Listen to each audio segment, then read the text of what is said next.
South India Shopping Mall, The Wedding Mantra, Sarikotta Wedding Collection, South India Shopping Mall.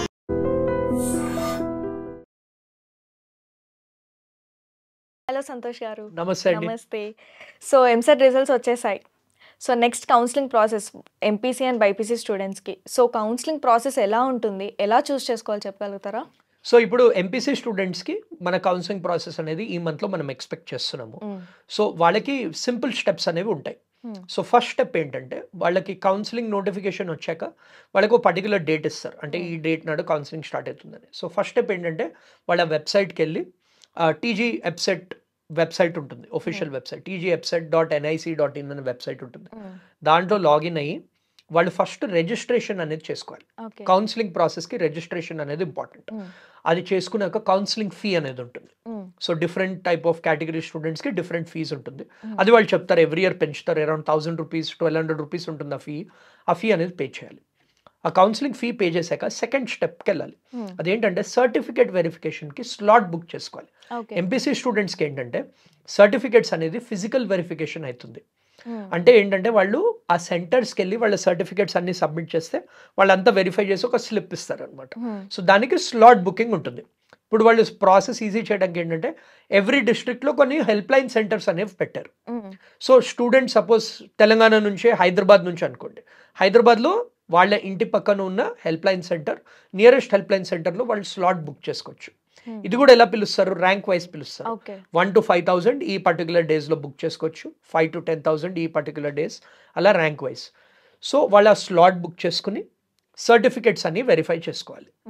So certificates కూడా మనకి important certificates ఏంటంటే మన rank card, మన application form, మన cost certificate, income certificate, ఇవన్నీ కూడా వాళ్ళు వెరిఫికేషన్ అనేది చేస్తారు. ఇవి సర్టిఫికేట్ వెరిఫికేషన్ తర్వాత నెక్స్ట్ స్టెప్ నేను చెప్పినట్టు వాళ్ళకు స్లిప్ అనేది ఇస్తారు. దాంతో ఏంటంటే వాళ్ళు లాగిన్ ఐడి పాస్వర్డ్ అనేది జనరేట్ చేసుకోవచ్చు. దాని తర్వాత వాళ్ళు వెబ్ ఆప్షన్స్ అనేవి పెట్టుకోవచ్చు. అంటే కాలేజ్ వైజ్, బ్రాంచ్ వైజ్ వాళ్ళు ఆర్డర్ అనేది ఇచ్చుకోవచ్చు. ఫైనలీ వాళ్ళు అలాట్మెంట్ ఇచ్చాక ఇవన్నీ ప్యారలల్గా నడుస్తాయండి. సో ఒక 5-day విండోలో ఇవన్నీ ప్యారలల్గా నడుస్తాయి. అంటే వాళ్ళు సర్టిఫికేట్ వెరిఫికేషన్ 22nd చేసుకున్నారు అనుకోండి, 23rd నుంచే వెబ్ ఆప్షన్స్ అనేవి స్టార్ట్ అవుతాయి.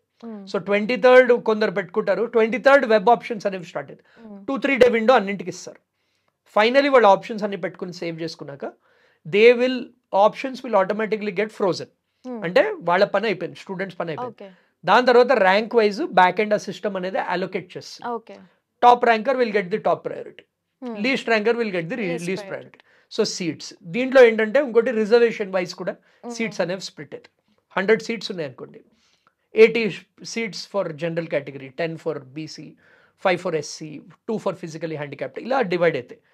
సో బేసికలీ ఏంటంటే ర్యాంక్తో పాటు కేటగిరీ ర్యాంక్ కూడా ఇంటర్నల్లీ ఉంటుంది. దాన్ని బట్టి సీట్స్ అనేవి అలొకేట్ అవుతాయి. సో ఇచ్చే ప్రిఫరెన్స్, ఇచ్చే ప్రయారిటీ మ్యాటర్స్ అలాట్. ఫైనలీ వాళ్ళకి అలాట్మెంట్ అనేది వస్తుంది. పర్టికులర్ కాలేజ్లో వాళ్ళు ఇచ్చిన ఆప్షన్స్ బట్టి particular college, particular branch allotment వస్తుంది. ఆ అలాట్మెంట్ వచ్చాక స్టూడెంట్స్ హ్యావ్ ఎ చాయిస్. వాళ్ళు అది యాక్సెప్ట్ చేసి నెక్స్ట్ కౌన్సిలింగ్కి వెళ్ళొచ్చు, ఆర్ రిజెక్ట్ చేసి నెక్స్ట్ కౌన్సిలింగ్కి వెళ్ళొచ్చు. యాక్సెప్ట్ చేసి నెక్స్ట్ కౌన్సిలింగ్కి వెళ్తే వాళ్ళు ఫీజు అనేది ఇప్పుడు కట్టాలి, బట్ వేరే కాలేజ్లో సీట్ వస్తే ఆ ఫీజు అనేది ట్రాన్స్ఫర్ అవుతుంది. రిజెక్ట్ చేశారంటే సీట్ అనేది పోతుంది. సో నెక్స్ట్ కౌన్సిలింగ్లో రాకపోతే వాళ్ళకి సీట్ అనేది ఉండదు. సో జనరలీ యాక్సెప్ట్ చేసి అది చేయాలి.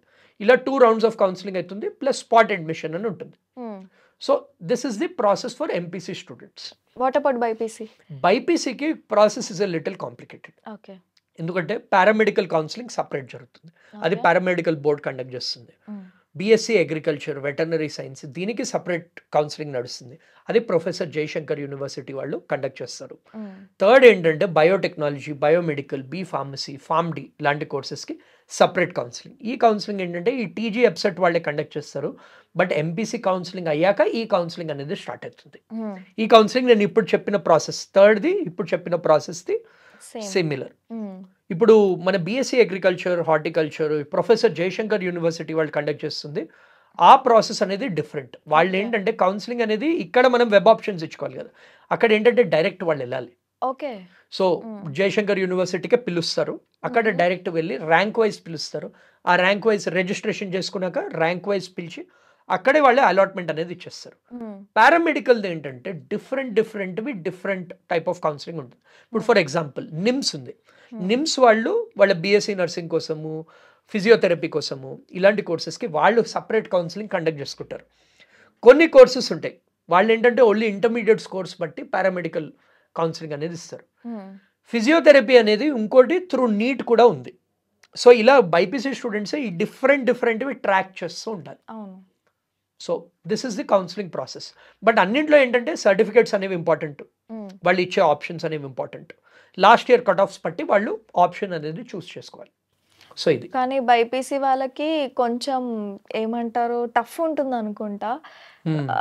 Like most of the students తీసింది కానీ తక్కువ ర్యాంక్ వస్తే వాళ్ళు బీడీఎస్కి వెళ్ళిపోతారు. యాక్చువల్గా కరెక్ట్, ఎంబీబీఎస్ చేయాలనుకుంటారు కానీ సరే బీడీఎస్ కూడా డాక్టరే కదా అనేసి.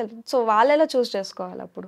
Again it depends on interest of the student అండి. ఈ మధ్య to be honest BiPC competition అనేది చాలా పెరిగిపోయింది. అండ్ ఎంబీబీఎస్ అయినా కానీ బీడీఎస్ అయినా కానీ ఇట్స్ ఎ 10-year బాండ్ చెప్పాలంటే. ఎందుకంటే 5 years 2 years 2 to 3 years ప్రిపరేషన్కి, 5 years ఏమో ఎంబీబీఎస్కి, దాని తర్వాత ఎంబీబీఎస్ ఈ మధ్య సరిపోదు, ఎండి రాయాలి, దానికి నీట్ పీజీ మీరు చూస్తున్నారు, కోర్టు కేసులు, ఎగ్జామ్ వాయిదా అవ్వడము, అవన్నీ ఏంటంటే దానికి ఇంకో 2 to 3 years. దాని తర్వాత అది కూడా సరిపోతుంది. సర్జికల్ సైడ్ వెళ్ళారంటే సూపర్ స్పెషలైజేషన్ కూడా ఇంపార్టెంట్, దానికి నీట్ ఎస్ఎస్ ఎగ్జామ్ రాయాలి. సో ఈ జర్నీకి రెడీ అయి ఉంటే then they can go for it. వాళ్ళకి కొంచెం డౌట్ ఉన్నా కానీ దెర్ ఆర్ అదర్ కోర్సెస్ తొందరగా సెటిల్ అయిపోతారు. ఈ మధ్య for example BSc nursing and మన వెటర్నరీ సైన్స్ అనేవి చాలా పాపులర్ అవుతున్నాయి courses, because opportunities open up అవుతున్నాయి. Pet industries booming, BSc nursing, private hospitals వాళ్ళందరూ కూడా డైరెక్ట్ బీఎస్సీ నర్సింగ్ గ్రాడ్యుయేట్స్ ని హైర్ చేసుకుని 40,000-50,000 శాలరీస్ ఇస్తున్నారు ఆన్ అన్ యావరేజ్. కొంచెం ఎక్స్పీరియన్స్ వస్తే 60,000-70,000 శాలరీ. సో ఇలా సెటిల్ అవ్వడానికి వేరియస్ ఆప్షన్స్ ఉన్నాయి. అందుకే డిఫరెంట్ టైప్ ఆఫ్ కౌన్సిలింగ్. ఒకటి ఏంటంటే వాళ్ళు ఈ కౌన్సిలింగ్ అంతా ట్రాక్ చేయాలి. దీనికి డెడ్ లైన్స్ కూడా ఉంటాయి అనుకుంటా కదా కౌన్సిలింగ్ కి. సో ఆ date miss, the thing is date ఎందుకు మిస్ అవుతుందంటే కొంతమంది సప్లిమెంటరీ పెట్టుకుంటారు స్టూడెంట్స్. ఐపీ రిజల్ట్స్ కూడా ఇంపార్టెంటే దీనికి. సో ఆ రిజల్ట్స్ వచ్చే వరకు కౌన్సిలింగ్ అయిపోతుంది బేసిక్ గా చెప్పాలంటే. ఆ తర్వాత మరి ఏం చేయాలి వాళ్ళు? ఇప్పుడు సెకండ్ ఫేజ్ ఆఫ్ కౌన్సిలింగ్ ఉంటుంది కదండి. Generally second phase of counselling ముందర ఈ ఐపీ రిజల్ట్స్ అనేవి వచ్చేస్తాయి. సో ఐపీ స్టూడెంట్స్ ఎవరైతే మిస్ అయ్యారో ఈ సెకండ్ ఫేజ్ లో అప్లై చేసుకోవచ్చు. సో వాళ్ళకి ఏం కాదు, ఒకవేళ సప్లిమెంటరీ క్లియర్ కాకపోతే then it's an issue. Yeah that's what. కానీ ఆ తర్వాత కూడా కొంతమంది రిజల్ట్స్ వచ్చాక పాస్ అవుతారు, మళ్ళీ పెడతారు కదా. ఐపీ రిజల్ట్స్ వచ్చాక సప్లిమెంటరీ రాసాక మళ్ళీ రివాల్యుయేషన్ పెడతారు. రివాల్యుయేషన్ అప్పుడు ఇంకా మిస్ అయినట్టు. yes that's right. So lastly me advice ఏంటి కౌన్సిలింగ్ కి, వెబ్ ఆప్షన్స్ కి, స్టూడెంట్స్ కి? MPC students should give preference to top colleges. Okay, branch వెంట పడకూడదు. నా పర్సనల్ ఒపీనియన్ ఇది. మళ్ళీ అగైన్ కంప్యూటర్ సైన్స్ బాగుంది సార్, ఇది మెకానికల్ అంటారు, మెకానికల్ ఇది వేస్ట్ అని చాలా అంటున్నారు. బట్ అది ట్రూ కాదు. అన్ని బ్రాంచెస్ అనేవి ఇంపార్టెంట్. మెకానికల్ ఇంజనీరింగ్, ఇప్పుడు మెషిన్స్ కార్స్ లేకుండా మన వరల్డ్ లేదు, బిల్డింగ్స్ లేకుండా మన వరల్డ్ లేదు, కెమికల్స్ మెడిసిన్స్ ఇవి లేకుండా మన వరల్డ్ లేదు. సో ఆ ఇంజనీరింగ్ బ్రాంచెస్ అనేవి ఎప్పటికీ ఇర్రెలవెంట్ అవ్వవు. ఇప్పుడు కంప్యూటర్ సైన్స్ ట్రెండ్ ఎందుకు ఉందంటే ఎక్కువ జాబ్ ఆపర్చునిటీస్ దాంట్లో ఉంది. బట్ వాళ్ళు సరిగ్గా ఫ్యూచర్ ప్లాన్ చేసుకుని మాస్టర్స్ అవి చేసుకుని సర్టిఫికేషన్స్, ఇంటర్న్షిప్స్ అవి చేసుకుంటే they will be in a very good position. Basically it's all about skills. So కానీ టాప్ కాలేజ్లో మాత్రమే ప్లేస్మెంట్స్ అనేవి ఉన్నాయి. So they have to give preference to top colleges. This would be my advice to MPC students. BiPC students నేను ఈ చెప్పిన websites అన్ని track చేస్తూ ఉండండి. ఒకటి ప్రొఫెసర్ జయశంకర్ యూనివర్సిటీది, ఒకటి తెలంగాణ ఎప్సెట్ది, ఒకటేమో మన పారామెడికల్ది అండ్ నిమ్స్వి, ఈ సపరేట్ యూనివర్సిటీస్. ఈ 4 వెబ్సైట్స్ ట్రాక్ చేస్తూ ఉండాలి. నోటిఫికేషన్ కూడా అట్లీస్ట్ మన ఎంపీసీ కౌన్సిలింగ్ది వాళ్ళు న్యూస్ పేపర్లో కూడా ఇస్తారు నోటిఫికేషన్. బైపీసీది ఎక్కడ ఇయ్యరు, ఆ డైరెక్ట్ వెబ్సైట్ ఉంటుంది. చాలా మంది మిస్ అయిపోతారు డెడ్ లైన్. సో ఆ వెబ్సైట్లో ట్రాక్ చేసుకోవాలి.